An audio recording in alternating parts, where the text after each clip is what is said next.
Hello crafters, and thank you for joining me at Scrapaholic. Today we're going to be working with some shrink plastic. I'm actually going to be making some charms. I'm using a set of stamps, some shrink plastic, a punch, and my Stazon pads. Now the stamps that I'm using are an older set from Stampin Up called Batty for You. Now I'm using my Stazon pads because they are a solvent-based ink. I don't have to play with them. I don't have to wait for them to dry. I know that in 3 seconds they are dry. I'm pretty sure you could use some archival ink pads, but it's going to take a little bit longer for these to dry. Still, they will work.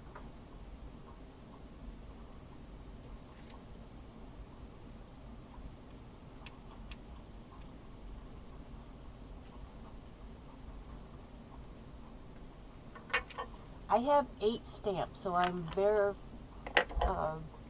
changing up the colors on them. So I have 2 of each color because I am going to turn these into charms, and I just wanted a variety.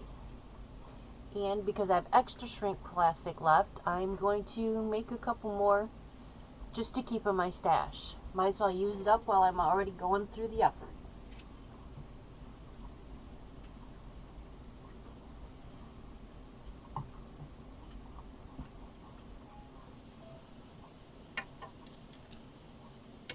Now there is a plastic lid on these Stazon. This helps keep them moist because we don't like a dry pad.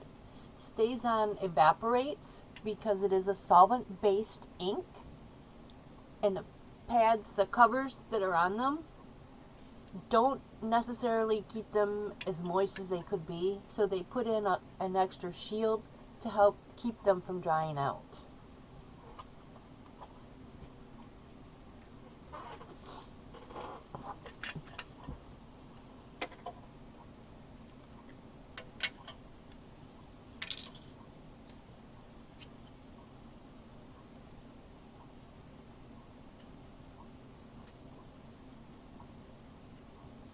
This one seems to be a little too moist. I probably re-inked this and got a little heavy on the re-inking.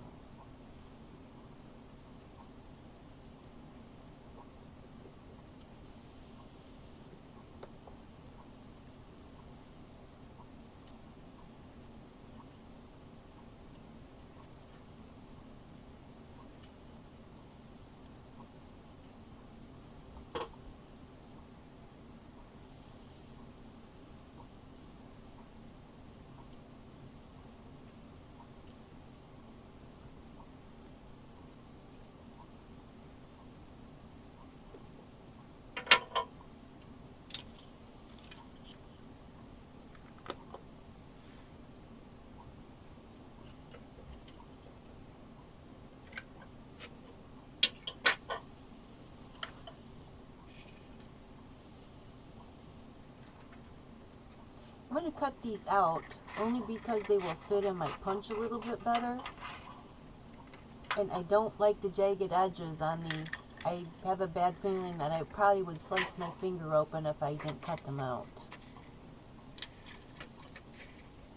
Now I am going to use my punch and put holes in the top because we're making charms out of these and I don't want to have to drill them. And it's easier just to punch them out right now before they become hard.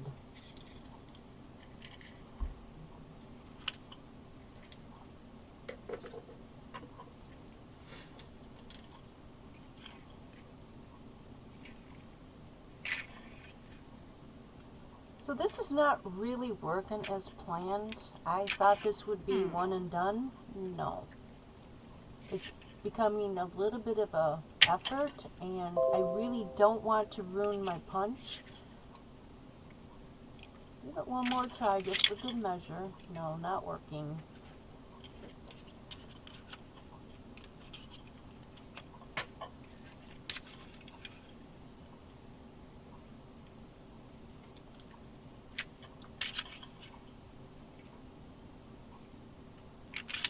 Well, that was a good effort. That's not working like planned. Back to old school, just use scissors.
holes in them.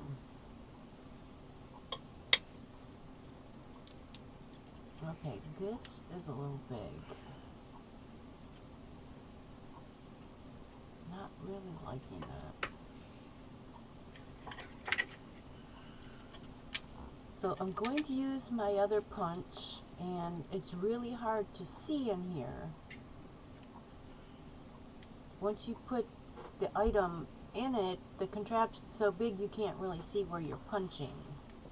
So to combat that, I'm going to take a Sharpie and put a dot where I want to punch it, and then I just look for the dot inside of the hole. Okay, jumping ahead, because it's so noisy to listen to the heat gun, I used the regular shrinky dinks and just used my heat tool that I would use for embossing.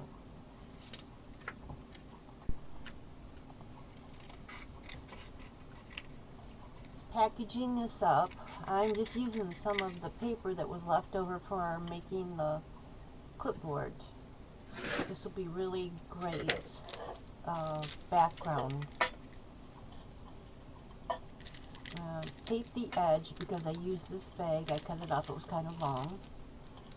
And making sure that this paper actually fits inside the bag. Make sure I have it trimmed up good. I'm always double checking, or at least trying to.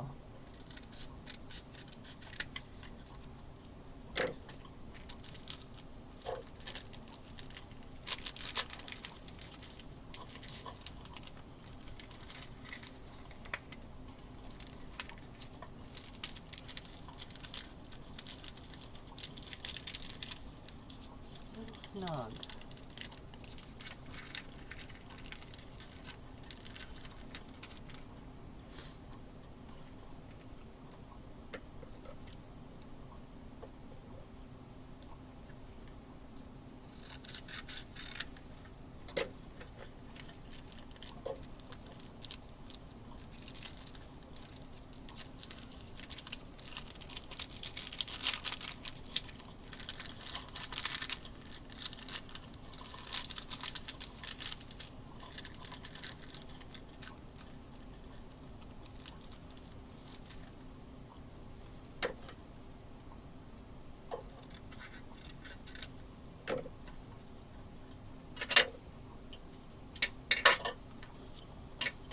Now I want to string these on here.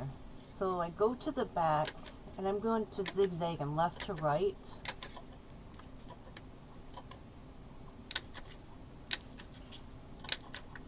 Let's see what we can come up with here. When I'm making my dangles, I always save the string left over at the end or any macrame. And this is just some of that string that I use. It's what is this called? Leather Workers thread. It's basically a nylon thread that's been waxed, and I use it for my bookbinding and a lot for macrame. I use it for a lot of things actually.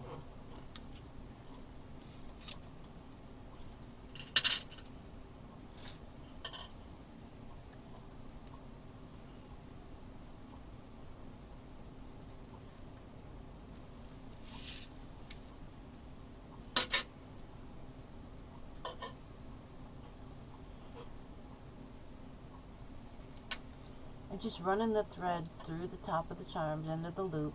I want the shiny side up, so we try this again.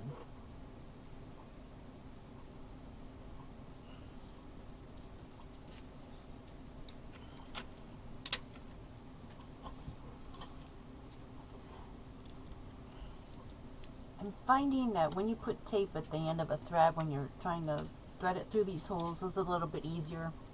I use Scotch tape here. I should have used masking tape because it doesn't have as much memory as the Scotch tape does.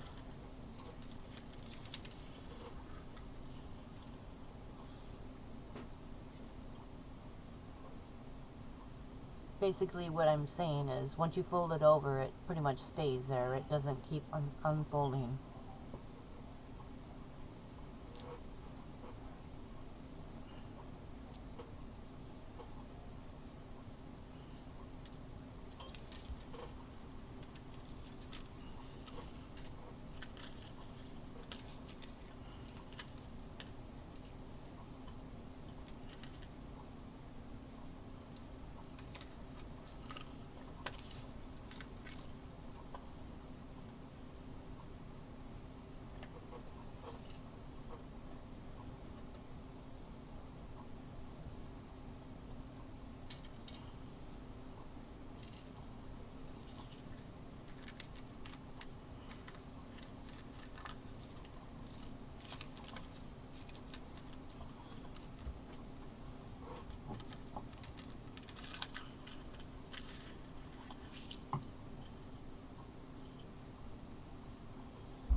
That looks nice. I'm real happy with that.